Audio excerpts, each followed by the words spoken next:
Hi everyone and welcome to TYT Interviews. I'm Jayde Lovell, I'm the science correspondent here at the Young Turks, and I have such an incredible guest here today. I have here Paul Cummins, who's a man who's led his life focus not on the one nation of America, but on what he views as the two Americas when it comes to education. So if you're a fan of education equality, you're really going to love this interview. In fact, it's the title of his 2006 book, Two Americas, Two Educations. He spent his entire life addressing this educational problem of why we can't seem to offer a single high-quality education for children in America. Some people would say, you know what, that's, inequality, that's just how it is. But not Paul. He would say it doesn't have to be that way. He's a renowned educator and he's the founder of numerous schools, including the Crossroads School, whose alumni you might recognize, including Zooey Deschanel, Gwyneth Paltrow, Jonah Hill, Kate Hudson, and my personal hero, Roberto Orsi. And he's also founded the New Road School in Santa Monica, the New Vision Foundation, dedicated to creating racially and socially diverse schools. He has a PhD from Stanford University, and after achieving that, he set his sights on achieving social justice through progressive education, and proving that given the right support, all children can succeed, regardless of their circumstances. So welcome to the show, Paul. Thank you, Jade. It's nice, very nice to be here. That's a pretty inspiring... PhD was from USC too, by the way. Oh, USC. Yeah. You have a degree from Stanford. Bachelor's. Bachelor's from Stanford. And then you did a master's and master's degree. at Harvard, yeah. So you've just... everywhere good you've been. Now that's a pretty incredible life's work in education. I have to tell you a story. My own father dropped out of high school when he was in Australian year 10, so he would have been about 15 years old. And it's not just my dad that had that experience. This is a really common phenomenon, high school dropouts. Yes. It's such a common problem in the US. We have here in the US one of the highest dropout rates in the developed world. 1.2 million kids dropping out every year. That's one every 26 seconds. So a few just since we've started this video. But if, we all kind of say that education is a good thing, that if you get educated, you'll have a better life. So why do kids drop out? Well, for a variety of reasons. The title of the book that you mentioned earlier, Two Americas, Two Educations, a lot of kids drop out. They drop out for a variety of reasons. One, they find school boring. And it's boring for many of them because the teaching conditions are so horrible that the teachers can't effectively teach. Right. And because there have been so many budget cuts that the curriculum is undernourished, it's anemic, and the kinds of things that kids love to do have been cut out of the budget. So, and then I guess the fourth ingredient is that a lot of kids don't think that school has any relevance to their lives. Which I know from my own experience, and I'm sure a lot of people out there would have had the same experience. You get through to the end of school and you think you've been educated. Right. And then you get to the end, you get into the real world and you don't know how to write a CV or a resume. Right. You don't know how to do a job interview. Balancing a checkbook, what's that? Right. So why don't we teach life skills? Well, in good schools we do. Yeah. And in the schools that have enough money to provide a rich curriculum, those kinds of things that you just mentioned do happen. But in low-income schools, there is so little for kids to do that they really love to do. The kinds of things that engage kids get cut out of the budget, and then we wonder why are they dropping out? I'm going to go back to the subjects that kids actually enjoy in the education system in a second. I'd like to do that too. Good, but I want to just stop you on the dropout problem. So what happens? I'm sure you have a lot of stories and reasons why you decided to dedicate your life to education equality. What is the impact of a person's life if they find school boring and they drop out? What happens to them after that? Well, if they live in low-income neighborhoods, what are they dropping out into? Frequently, they're dropping out into the world of the gangs, and the gangs control the neighborhoods. And that's pretty much a dead-end street. And in fact, some of the programs that I've been involved in the last 15 years, the kids that I've worked with, incarcerated youth, for example, and there isn't a single one of them that hasn't had a family member or a close friend killed. So, and these are kids who have dropped out of school, and they're living in dangerous neighborhoods. I've heard a lot recently about the high school to prison pipeline. Right. Do you think that's a real phenomenon? Absolutely, absolutely. But what I've learned is that it doesn't have to be that way, and that if you bring quality programs, even to incarcerated kids, you can turn their lives around. But going back to the dropout, I gave a talk at a local public school here about a year ago, and the poor faculty was required to come to this talk from this guest speaker, and I pointed around the audience and I said, "What's your teaching load?" And several of the teachers, one in particular, said, "I have 5 classes a day of 52 kids per class." Wow. Now, that teacher can't get to know his students as individuals. At best, he can be a cop, and he can't provide those kids with individual attention, with quality programming. And so another explanation for dropouts is that the class size, the teaching conditions are such that it's just not interesting to kids. Yeah. Now, with with the two Americas when it comes to education, like you said all nice things, I'm sure every teacher out there would love to have a really small class and would love to be able to offer lots of different programs, right. But we live in a system with limited amount of resources. So can I interrupt you? Yes, yes. I don't believe that we live in a society with limited resources. I believe that we simply allocate the resources unfairly. Yeah. Tell me more about that. So, my former school that I was the head of, I was the lead founder of it, the head for 32 years, 22 years the head, and then 10 years I stayed on to use the school as a way of launching programs in the community. This year, that school is spending close to $40,000 per pupil.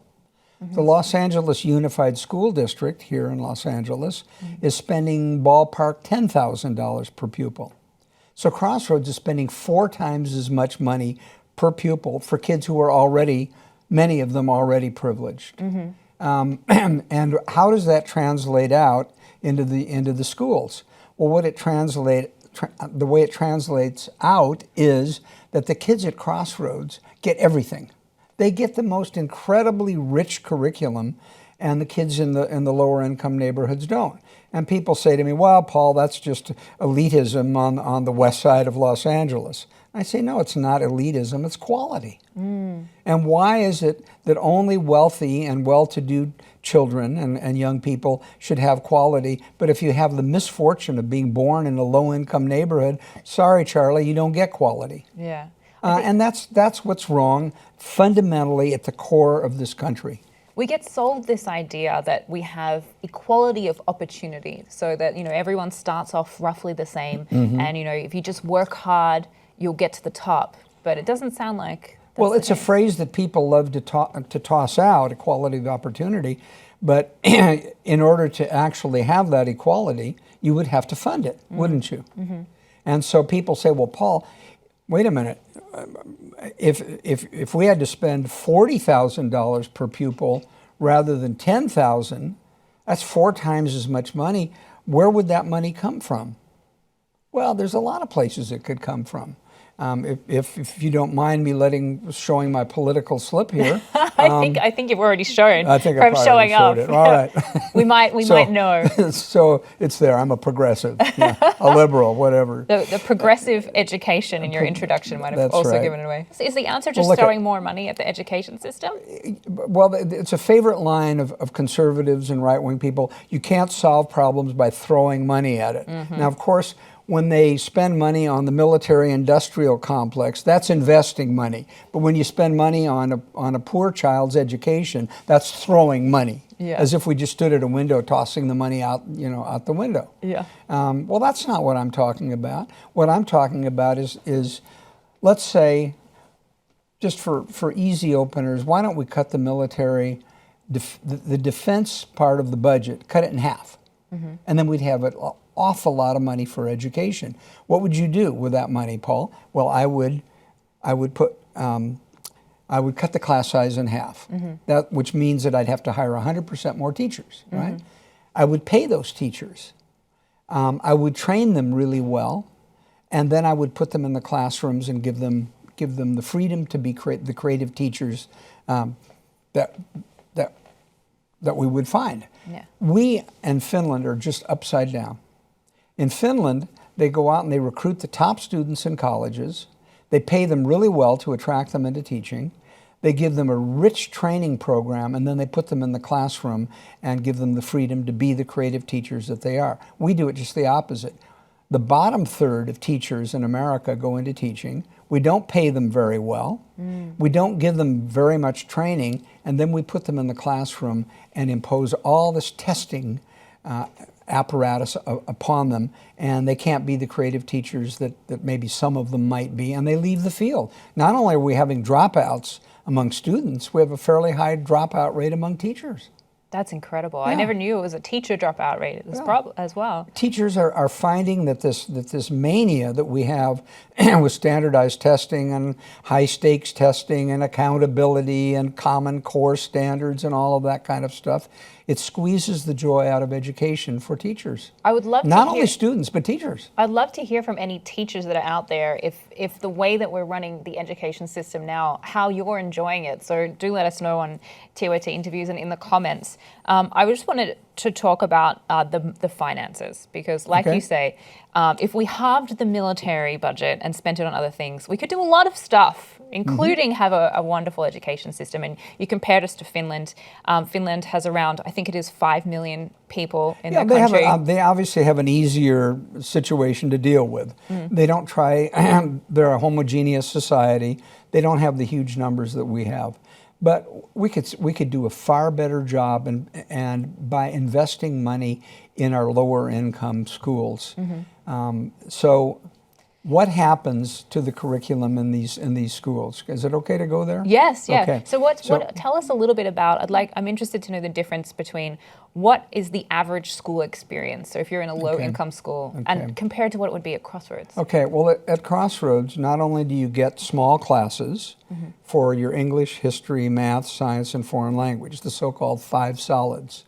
I believe there are 5 other solids, and you get all of those at Crossroads, which are the arts, physical education, not just a football team and some cheerleaders, a rich physical education program, human development programs where kids learn something about social, emotional learning, and most people don't flunk out of life intellectually, they flunk out emotionally.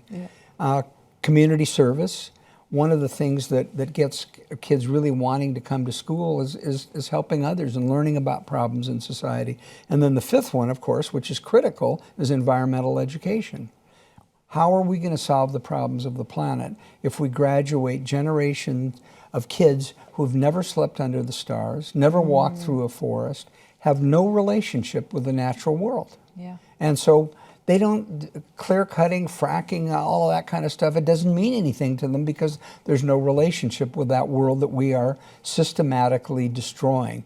So at Crossroads, you get all 10 solids.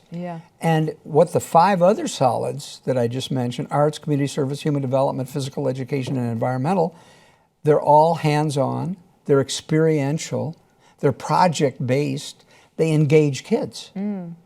So if you combine small classes with the 5 other solids, and you've got a rich, rich curriculum, and you don't get that in many, many public schools. Now, obviously there are great public schools all across the country, but they're kind of points of light here and there, and it's not the norm in low-income neighborhoods. How big is this problem of? It's huge. I think it's huge. There was a movie that came out 4 or 5 years ago. I think you may have seen it, called Race to Nowhere, and another one called Waiting for Superman. And it showed 2 separate problems, but the problem of pressure in high-end schools. But in the Waiting for Superman, which took a lot of it focused on Harlem and the Harlem Children's Zone.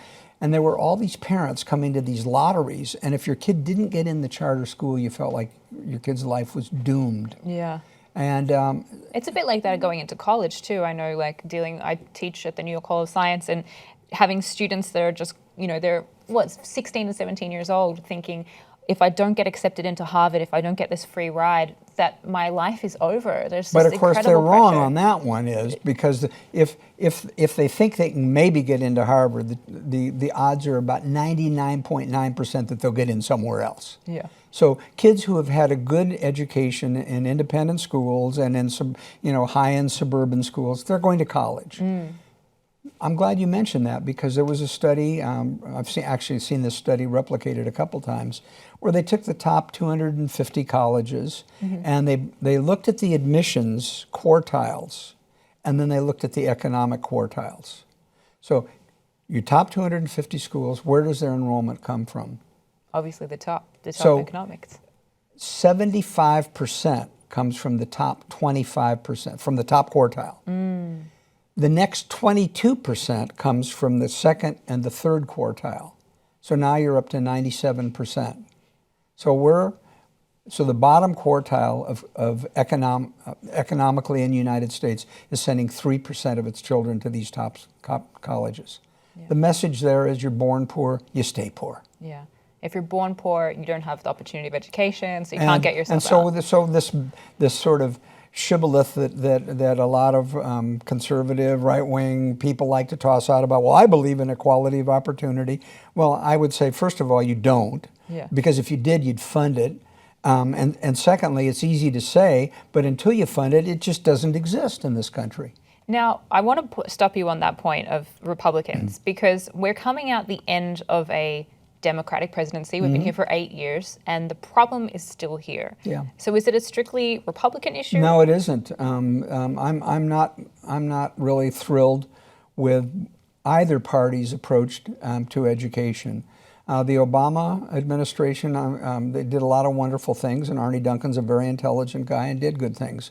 But I don't believe that the solution to our problems is just simply getting test scores up. Yeah. And in the process of getting test scores up, we bring in all the other problems that you and I have been talking about bored kids and bored teachers. Yeah. So it's kind of like the operation was a success, except the patient died. So if you've got the test scores up, but kids are dropping out at a high rate, what have you achieved? Yeah. So we need to not only get kids into college, but they need to be prepared for college so that they can graduate from college. And we haven't even paid any attention to that whatsoever.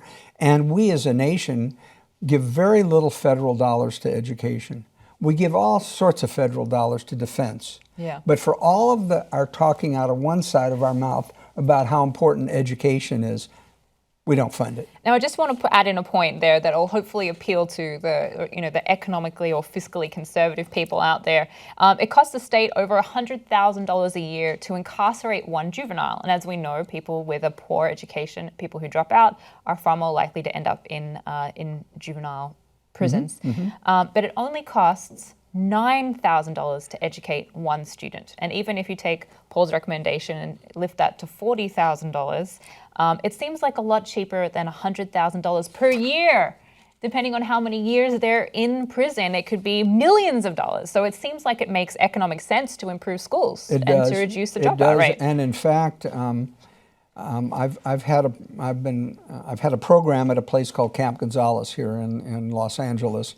There used to be 18, there are now 14 incarceration facilities where juveniles who have broken the law in one way or another are sent off. They're locked up for 6, 9, 12 months, whatever it is. And our program there has been to try and bring quality education programs to them where before they didn't have these programs. So I've been involved in the juvenile justice system for over 14 years now. And the program we've had at Camp Gonzales has been extraordinary. It's turned around life after life after life of kids who our society regards as throwaways. So I was on a panel with we've been there 14 years. There have been 7 chiefs of probation during that time. And there have been over 40 probation officers that have come and gone from our camp, as well as vice principals and principals of the camp. We're the stability factor. That's another whole story. But I was on a panel with the chief of probation about 5 years ago, 3 chiefs back, and I said, "So Bob," I said, "what are you spending per pupil at the camps?" And he said, well, about $125,000 a year. That was 5-6 years ago. Wow. And I don't know if you've ever interviewed her here, but she'd be a wonderful interview. Connie Rice, who's a wonderful civil rights litigator and so on. And Connie said, "Bull," and said, you can swear on TYT. And she said it's closer to 200,000. Wow. So I wanted to correct your 100,000 figure. When I say over 100,000, I mean a lot over 100,000. So a lot over, and we're willing to spend that to lock them up and forget them. Yeah. So out of sight, out of mind, and basically these kids, we as a society regard them as throwaways. Now, I've also done work in the prison system with young offenders, Good. and I was really surprised to find that, because you think of people in prison as being like, oh, they're no good, like they don't have so good social skills, they're kind of below average. Yeah. Some of the people in prison were incredibly intelligent. That's why they were there, because they were running these intelligent crimes, and Yes. they had great business sense selling drugs, and extraordinarily creative. We've had at Camp Gonzales. The kinds of electives we offer the incarcerated boys there are the same kinds of electives taught by the same quality people they would get had they gone to a private school like my former school, Crossroads, or name any other private school in the country. They're getting these quality teachers in filmmaking, in creative writing, in journalism, a camp newspaper, in gardening, in photography, and so on, in acting, screenwriting. They write a little scene. We bring actors and actresses out to enact their scene, and then we do a showing for them. And we invite their friends and family to come out, and they feel so good about themselves. I've seen kids who you would look at them and you'd think, boy, what a thuggy looking kid that is. And the kid is incredibly creative and intelligent and can turn his life around. One example, I know it's sort of a poster board example, but okay. Kid who came to us, he'd been for three camps before. This was his fourth stop, and had a really difficult life. Fell in love with the creative writing program. Turned out to be a wonderful rap poet. Left the camp. We got him enrolled in a 2-year college. He finished the 2-year college, and what we've learned is these kids need several things. They need encouragement. They need a little bit of affection along the way, a little kindness. A little, you can do it, you can do it. And you need to stay in their lives, we've learned. You can't just sort of give them a good elective while they're in prison and then say goodbye, good luck. You have to stay in their lives. Well, we stayed in this kid's life, got him out of his 2-year community college into Berkeley. Into Berkeley, where he graduated a year ago, and he is now in the middle of his first year at Duke in a PhD program on full scholarship in public policy. And this was a throwaway kid. Yeah. But he's not. None of them. Most of them are not. Yeah. And not everybody in private school is a stellar, citizen as well. Yeah. Yeah.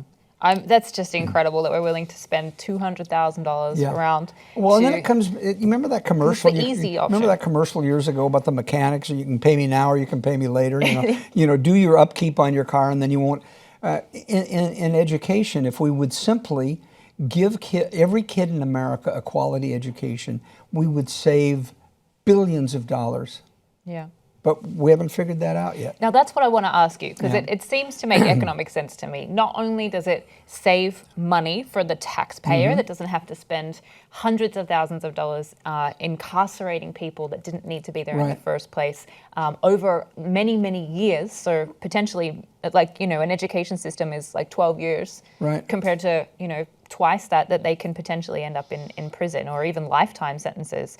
But it would also make them better taxpayers. So if you've got people that have good opportunities, they'd be bringing something into the economy. They'd be paying their taxes, and they wouldn't be a danger. Yeah, so less crime. My 2 daughters went off to South America a number of years ago when they were in their late 20s, traveling all over South America with a backpack and sleeping under the stars. I was terrified. They got home safely. About 2 weeks after they were home, my wife sent our daughter up to this nice shishi restaurant in a nice, well-to-do neighborhood where we live. And she was getting into her car after buying lettuce for the salad, and a guy came up, put a gun to her head and said, "Move over." Oh my God. And she was terrified, and he said, "Drive away." And so she drove away. She could tell he was a Latino, and she's fluent in Spanish. She'd just gotten back from 6-9 months in South America, as well as having studied Spanish. So she started rattling off to him in Spanish, "Please, please don't hurt me. What can I do for you? Can I help you?" And so on. He was shocked to see this little blonde gringa speaking Spanish fluently like that. And so she gave him what money she had. He pulled over, got out, and he had explained to her that his wife was in the hospital with her baby and he couldn't afford anything. And so he just came over to the west side of town to try and get some money to take care of his family. And so, you know, he could just as easily have pulled the trigger, and I wouldn't be sitting here talking to you now. I'd be, you know, my life would have been ruined. If See, I that's the had thing. I mean, we look at this problem. So, you know, there's the amount of violence that still takes place in this country. We would cut that back dramatically by educating our kids appropriately. So I've been looking at this problem through through a financial perspective, but ultimately it's about quality of life for people who are the beneficiaries of this education, but also for everyone, people like your daughter who, you know, wouldn't be the victims of crime as well, because crime affects everyone. There's another issue too that we should sort of toss out on the table too. And someone asked me, I don't remember, in fact, I've been asked this in several interviews. You started out, you grew up in a nice upper class neighborhood. You went to a private high school. When I went to it, it was all white. Then I went to Stanford in the 50s, which was virtually all white then. And then, so you had a kind of an elitist education. Why do you care about low-income kids? And how did that happen? Well, it happened partly intellectually because I started reading about the disparity of wealth in this country, and it didn't seem right. But then when I started actually visiting public schools and seeing the complete disparity between what my children were getting at their private school and what these children were getting, it just didn't seem fair. Yeah. So I think most Americans, I think if you talk to most Americans, they have a basic sense of fairness. And what we have going on in our country right now, and it hasn't been addressed by the Democrats or the Republicans adequately, is we've got an unfair education system. And getting the test scores up for low-income kids doesn't radically change their lives. Yeah. Poverty is the issue, not the test scores. Well, let's talk about that. Yeah. So in the recent election, one of the chief issues was about equality, and we only had really one candidate in the whole election that really spoke about equality at a high level, and that was Bernie Sanders. That's right. Whereas his opponents, particularly on the Republican side, have, through their economic policies, revealed that they believe economic inequality is the pathway to overall improvement of society. So the trickle-down effect, as it's often called, in that let the rich get richer and we'll hopefully all benefit. Why does equality matter? And if we know the economic benefits of equality, of having an equal education system and giving good quality education to everyone, why don't we do it? Why don't we do it? Why don't we do it? I don't know. And I don't know why. I know a lot of wealthy people who contribute and who are generous with their time and their money. And I know unfortunately, I know other wealthy people who are pretty stingy with their money. And I don't know why it is that some people care and some people don't. But I think down deep, the issue really is, it just doesn't seem right to give some children everything and to give other children nothing or very little. And why that doesn't bother people is a mystery to me still to this day. But trying to address that issue is what gets me up every morning and gets me tootling off to work, even though I'm not a spring chicken anymore. You're at the old age of 37, Paul, so you still got many years ahead. So I wanted to talk just one more time about the political barriers to having this dream education system. What is stopping us? I mean, individually, it sounds like if you ask anyone, they'd say, of course I care about kids, of course I want a great education system. At a political level, What is the barrier to education reform? What have you run into in your experiences? What are the key objections that you've heard from people in politics saying, we can't do this? Well, we've addressed one of them. The one that I hear over and over again is the you can't solve problems by throwing money at it. So, and you see, I believe that you can't educate kids well in hugely overcrowded classrooms. So here's what when people say to me, what would you do to improve the schools? I'd say, well, I'd do 4 things right away. Let's see if I can remember. I'd cut class size in half, hire 100% more teachers, pay the teachers more, and enrich the curriculum. I would enrich the curriculum by putting the 5 other solids either back into the curriculum if they've been budget cut, or put them in if they were never there in the first place. So that would cost a whole lot of money to do that. It would cost what we're actually spending per pupil at a place like Crossroads. So then inevitably, politically, what you come up against is the T word, not Trump, but taxes. Although the two are now obviously very linked. Very linked. And where does government get its revenue? It gets its revenue largely through taxation. And that seems to be a dirty word.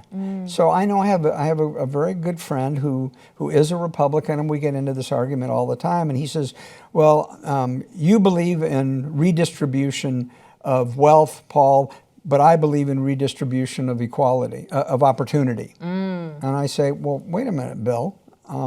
How do you get redistribution of opportunity without redistribution of wealth? What did he say? Well, he says, well, you know, people need to lift them. So you get the bootstraps, you get the trickle down, you get all these sort of lame arguments, I think, that just have proved over time that they don't work. So the political argument is that, you know, I worked hard to make my money. Well, maybe some people did. Some people, as the old cliche have it, you know, were born on third base and think they hit a triple. But the reality is that that without some kind of radical tax reform, I don't know how we're going to find the money to do what we need to do in education, and I don't believe without money that we can solve most of the problems. Now, I will agree that there have been examples where they have spent a lot of money on education and it hasn't changed anything. So you have to spend the money wisely. Mark Zuckerberg just gave $100 million to reform the educational system in Newark, New Jersey. Thanks a lot to Cory Booker. And he and Cory Booker and Chris Christie and whatever, they got together and they were going to hire the best and the brightest and great consultants, and they were going to go into the schools in New Jersey and they were going to show the country how to do it. And they basically peed away $100 million, and they had not much to show for it at the end of the day. I think, oh God, if they had just given me 5 years, given me that $100 million, I would have done several things that they didn't do. I see. I would have skipped the country, but well, yeah, well, okay. You're probably more ethical than I might have taken a million or so for that, but I would have taken the other 98 million, and I would have created some new schools. I would have gone into I would have talked to the teachers and the principals and said, what are your issues? What do you need most? I would have done what I've been saying to you. I would have put the 5 other solids into the curriculum to engage kids, to make kids want to come to school. You know, kids at the independent schools that I've created actually talk about how they wake up in the morning looking forward to going to school, because school for them is a place of joy.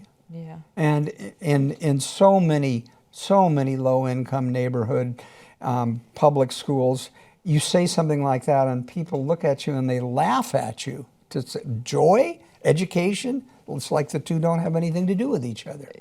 What a radical idea that maybe you should probably enjoy a place that you have to be for 12 years of your life or more. You'd think. You'd think. Yeah. Now, I want to talk a bit about the practicalities, because you were talking about the things you would do if you had the 100 million, but I want to talk about what you have done, because you're not just a theoretical educator. You are a real, legitimate educator who's founded schools, led schools.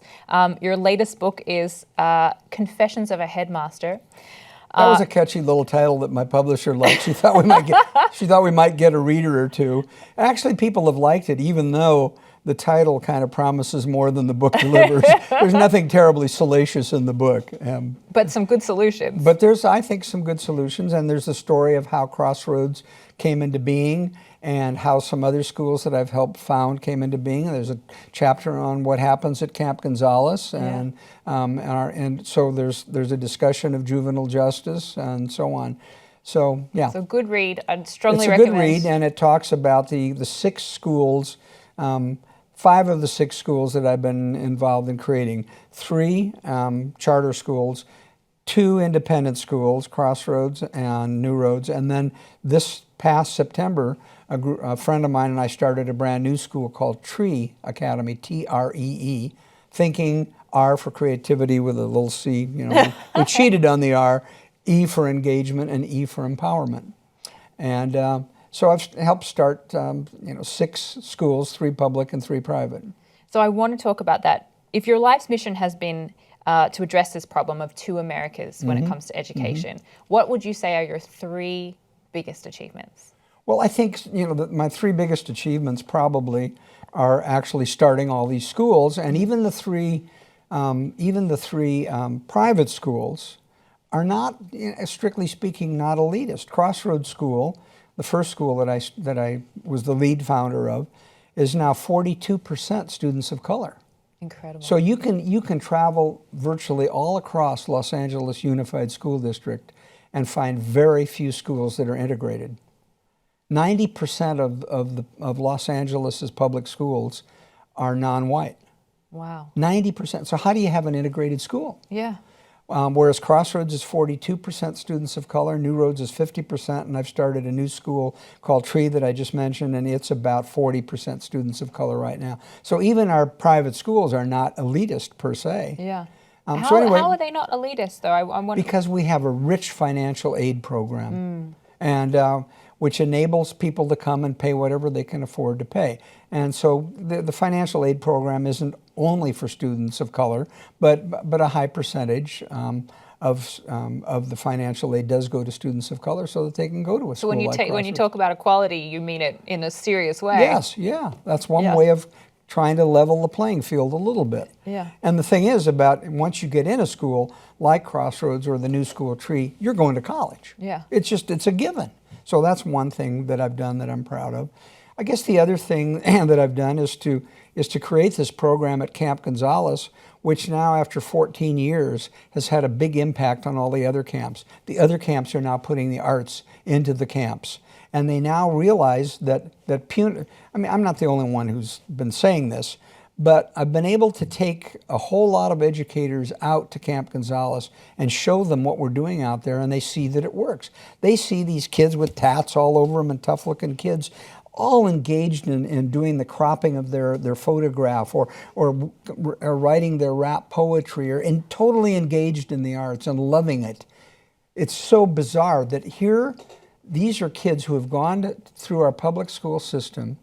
They've been arrested for breaking the law. They've been sent to a prison camp, and now they're falling in love with learning for the first time because a private nonprofit organization is bringing them the electives, the 5 other solids that they should have had when they went to public school in the first place. Would have been a lot cheaper. And would have been cheaper, and now here they are falling in love with learning for the first time and going from Berkeley to Duke and so on. And that kid that I just mentioned isn't the only one. We had a whole bunch of kids. We have them working for us as interns, and we have an alumni program of our Camp Gonzales graduates. Wow. Private schools, Andover and Choate and Crossroads have alumni programs. We have an alumni program for Camp Gonzales. The prison alumni are that good. And we have a holiday party in December. We go on whale watching with the boys. We go to Dodger games and Laker games, and we have a community of kids helping each other out. Whereas I'm sure a lot of them, their only community anyway, would have I'm been... proud then of the work that I've done with low-income kids. We have another program where we've been identifying foster kids around the city and placing them in independent schools. And then once they get in the private school, then their lives are changed dramatically because they're surrounded by kids who are all going to college. So all these kids are talking about what college they're going to, and the foster kids are, one girl, Rosa, someone said to her one day, said, "Rosa, where are you going to college?" And she said, "Oh, well, I'm going to Ann Arbor." She thought that was the name of the college. So, and I actually taught this girl in 8th grade English, and she could barely write a decent English sentence, just barely. 5 years later, she graduates from a private school on full scholarship and goes to the University of Michigan, and 4 years later graduates with a bachelor's in English Lit. Wow. And this is Rosa, who thought Ann Arbor was the name of the college and couldn't write a decent English sentence. So I know that most kids that we as a society are willing to sort of regard as throwaways, I know they can be educated. Yeah. Because I've seen it now for a long time. What do you think? So you asked me three what are things. the 3 things? Okay, the second thing is the work that we've done with the incarcerated youth, foster youth, low-income youth. So I'm proud of that work, and I think we've had an impact there. And then the third thing is I've written 16 books. 16 books? Yeah, and a couple of them are children's books, and a couple of them are collections of essays that I wrote, or articles that I wrote for the Santa Monica Mirror, whatever. But 4 of them I think are really good books on education. First one was entitled For Mortal Stakes. Second one, Proceed with Passion. The third one, Two Americas, Two Educations, and the fourth one, Confessions of a Headmaster. And I've published 2 volumes of poetry. I'm a poet as well, and every now and then I write a good one. Yeah. Nice. Yeah. So founding 6 schools, running programs for low-income students, for people in the otherwise would have been throwaway kids, and also writing it all down so that everyone can learn from this. Yeah. Now, it sounds obvious, like when you put it this way, that if we just invest in the education system, if we make school an engaging and interesting place to be, if we show a bit of care towards students, they will enjoy school and hopefully not drop out. What do you think if you could change, and this will be my last question. Okay. If you could change just one thing, so if you could, what is the linchpin to change? I know you say investment, but I mean, that's the solution, but we're not there. So going back, we have to have a good quality education system. To do that, we need money. Okay. To do that, we need what? Well, we have a mutual friend who's a wonderful author, Randy Olson, who talks about the importance of messaging. And Trump had a message, "Make America Great Again." I think the message needs to be equality. And I think that's the key word, and that's what's missing in our schools. And we as a society are paying a dear, dear price for the lack of equality in our educational systems. And we're willing to, as I said earlier, we're willing to let some kids have a great education, but we're willing to allow other kids to really suffer, and their families to suffer. And that's just not right. It's just not right. Yeah. So if we could unite progressives and Democrats and hopefully the whole population. Fairness, decency, and equality, and they're all kind of intertwined, aren't they? Yeah. But equality is, I think, is sort of the key word, and we don't have it. And it's in all the things we brag about our country, but we've still got a long way to go before we're anywhere near achieving. And you and I and Randy Olson, who you mentioned earlier, have spoken about equality as the message that progressives need to unite behind. Yes. Because if we've got someone on one side saying, "Make America Great Again," and on the other side having a message of equality is something that you can't really argue against. So having a good message that well, and ironically, I think equality, I don't know if it would make America great again, but it might make America great. Or greater. Or greater, yeah. Yeah. So hopefully getting all the progressives to unite around this idea of equality, and then when you're right, Bernie, that's where Bernie was going. That's where he was going. And it's... So it all comes down to political change, which is something that everyone here that's watching this can be doing something about. So please, if you haven't already, join the Young Turks, unite. As you know, we're running a fundraising campaign at the moment, so give what you can, and hopefully our idea of equality, particularly in the education system, might one day become a reality. Paul, thank you so much for joining us. It's been a pleasure. It was my pleasure.